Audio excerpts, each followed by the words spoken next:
একটা বাগানকে সুন্দরভাবে গড়ে তোলার জন্য কতটা পরিশ্রম করতে হয় সেটা ১-১.৫ মিনিটের ভিডিওতে প্রকাশ করার মতো না। মাটি ভালো না হলে গাছ ভালো হবে না, আর গাছ ভালো না হলে ফুলও ভালো হবে না। ফুল যদি ভালো না হয় আপনাদের দেখতেও ভালো লাগবে না। তাই শুধুমাত্র আপনাদেরকে অল্প একটু সৌন্দর্য দেখানোর জন্য এত কষ্ট করা। কিভাবে আমি মাটিটাকে ছেলে নিলাম তো দেখতেই পারলেন, আর মাটির দলাগুলো কোথায় রাখলাম সেটাও দেখে নিলেন।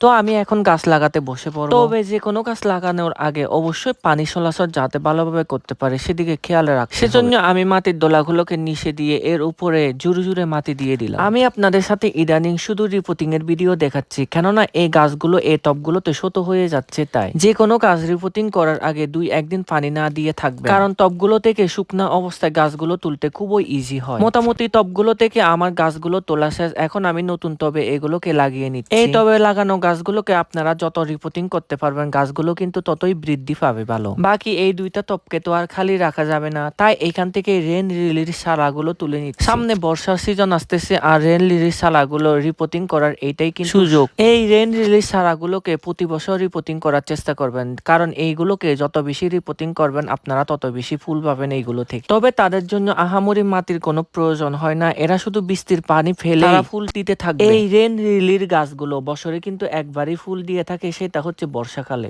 তো আমি এভাবে একটা একটা করে মোটামুটি সবগুলো রেন লিলির চারাও লাগিয়ে নিলাম। এবার গাছগুলোকে পানি দিয়ে আমি বিদায় নিচ্ছি।